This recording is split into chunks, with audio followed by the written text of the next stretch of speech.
Лето 23 года выдалось насыщенным на поездки. Например, выезд в тундру к Воркутинской оленеводческой бригаде. Об этом вам сейчас и поведаю.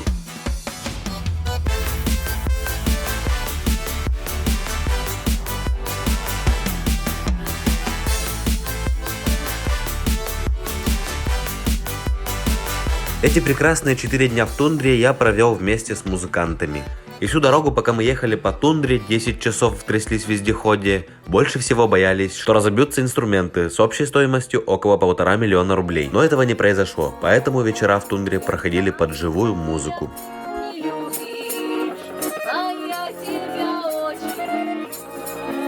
И, друзья, вещаю сегодня с местечка Буридан.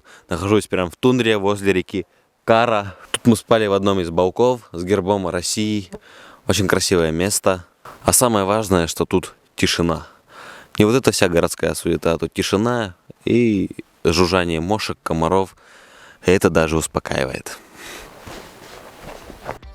Оленеводы — народ кочующий. Летом они едут на север к морю, а зимой на юг тундры. Достижение этих двух географических точек празднуют. Летом такое событие совпадает с праздником День оленевода, который в календаре отмечен 2 августа. Как нетрудно догадаться, мы поехали с поздравлением именно на этот праздник. Прежде всего этот день, а я бы сказал сутки, потому что празднуют они до глубокой ночи, для встреч друзей, родственников, гостей. Оленеводы в тундре живут бригадами. Чаще в одной бригаде 10-15 человек. Не всегда в тундре 2 бригады могут встретиться и поговорить за жизнь. Именно для этого создан праздник День оленевода, когда все намеренно едут на встречу с друзьями, на заранее обговоренную нейтральную точку в тундре. Ребята, мы где-то посреди тундры сидим на вездеходе, среди нас куча детей, мы непонятно где вообще находимся, с нами известные артисты Республики Коми.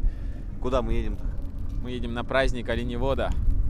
Стойбище оленеводов, но вместо чума тут стоит вот такой шалаш. Это ижва-керка называется. Некоторые оленеводы используют такой дом. Он как палатка ставится из железных конструкций, укрывается брезентом или другим материалом. Внутри расположение чуть больше, чем в чуме места. Примерно такую же палатку, только чуть больше, поставили для празднования Дня оленевода. Там внутри стояли столы и много было еды. Но самая традиционная пища оленеводов нас ожидала на улице. Это только что забитый молодой олень. А вам сырое мясо тоже кажется деликатесом? А вообще, когда вот так оленя забивают, это только в праздник или Нет. можно каждый день? Не каждый день. Ну, как и в холодильнике мясо кушать кончается, и в магазине идешь, вот вроде того. У нас еще, если мяса нет, значит рыбу лови. Если рыбы нет, значит так получается. Так же? Ну да. А по какому принципу вот этот оленя забивают, получается? Принцип. Какой принцип? Принцип сейчас... Кто постарее там или? Ну, кто постарее, тоже думаешь, ну нахрен ее жевать опять. Так же? Ну да. Ну, вроде бы смотришь, он тебе не понравился чем-то. А чем не понравилось, это не можно сказать. Ну, главное, что мясо было хорошее и здоровое. А праздник вообще, он нужен, да? Вот такой праздник, очень нужен. Ну, куда же, конечно, праздник-то нужен, получается.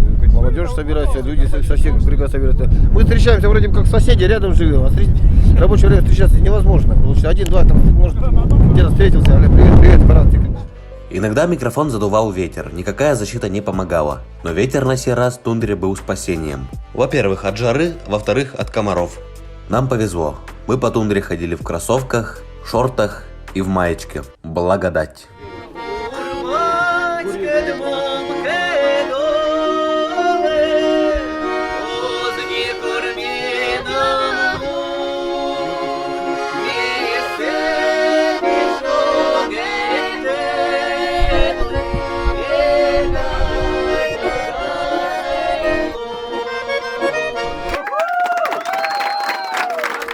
Праздник начался с застолья в палатке и живой музыки от коллектива «Гуляночка». Хоть и стол ломился от продуктов и напитков, друзья-оленеводы буквально чуть-чуть поели, и все дружно вышли на улицу. Веселиться, играть, участвовать в конкурсах.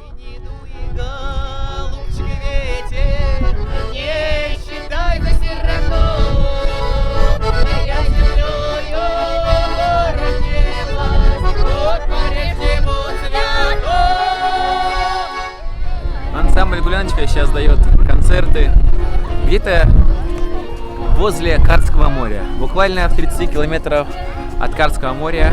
Выступаем на улице, в тундре, перед оленеводами, перед их семьями. День оленевода. И очень приятно, что наш ансамбль выехал. Думаю, что ну, не первые, но одни из самых первых, конечно, наверное, в республике, да. Думаю, что перед нами, конечно, кто-то ездил, но именно в этой делегации никто не помнит, чтобы к ним кто-то приезжал, пел для них песни под гармонь, под баян. Они говорят, что раньше, в 2000 году, был последний гармонист, кто здесь их радовал песнями под гармонь. Сегодня не вспомнили его, поплакали. И они говорят, вот друга не увидят. Гармошку дети, которые сегодня тут в оленеводских семьях, и скажут, мы тоже хотим, папа, купи нам гармонь, мам, привези нам с Воркуты, да, или это с Большой Земли, нам гармошку, чтобы она вновь зазвучала в этих чумах. Виштештейне уна тундра олемивыш. Вообще Кудёланы. да. А сывы скымын часы вообще. Это вообще время веймабы. Время тайт абу. Шонды купитес. И олан. Шонды пуксес водан. И вот сидёлан. Женщины на севере как отдельный вид искусства. Во-первых, они очень красивы, во-вторых, трудолюбивы. Без чум-работниц, а так их называют в тундре, оленеводы бы не справились. Женщина и с утра печку натопит, и еду сварит, постирает, зашьет, и детей вырастит. И волейбол вместе с мальчиками сыграет. Да что я тут? Все женщины мира прекрасны. Создание небес. А как вы связь с миром держите? У вас есть спутниковый телефон, наверное? Спутниковый телефон. Вот возле моря, где мы стояли, там брал МТС. Ходили 10 минут на холмик. И там вот разговаривали с городом. А когда что-то случается, ну, по-любому это было такое же. Ну как когда человек заболит или что, Санрей звонят, в совхоз звонят, чтобы уже... По спутниковому? Да. Бывали, да, такие случаи? Что... Конечно. Вот в 8-й бригаде бригадир тоже, но это давно, конечно, уже было. Тоже аппендицит гнойный уже. Он уже со всей семьей распрощался, потому что никакой помощи не было. Санрейс вот только вызвали. Ну, конечно, не быстро прилетел, как всегда. Ну, слава богу, успели. А меня вообще впечатлили дети тундры. Они такие милые. У них действительно беззаботное детство, живут среди оленей целое лето. А на зиму детей школьного возраста забирает вертолет. Они улетают в Воркуту учиться. Пойдем фотографироваться. Тебя как зовут-то? Тима. Тима? Да? Тимоха? Да. Чем вообще интерес? Жить в тундре? Да? Ага, за оленями кататься. А во что вы одеты, дамы? Сарафанами. Сарафаны? Есть дети образцовые, а я не образцовый. То я запел не вовремя, то я плясал в столовой. Есть дети образцовые, для них балет на льду. И стадионы новые, а я куда пойду? Агния Барто. Наблюдаю за детьми тундры и думаю. Тундра – это лучший детский сад. Свобода и просторы. А что еще нужно детям?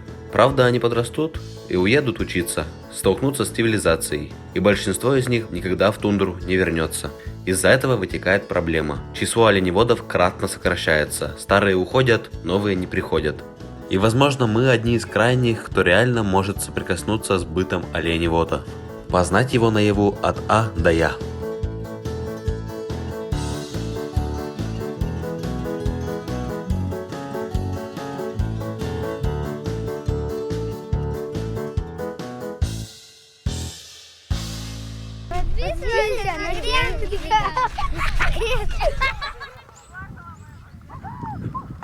В тундре 10 часов вечера.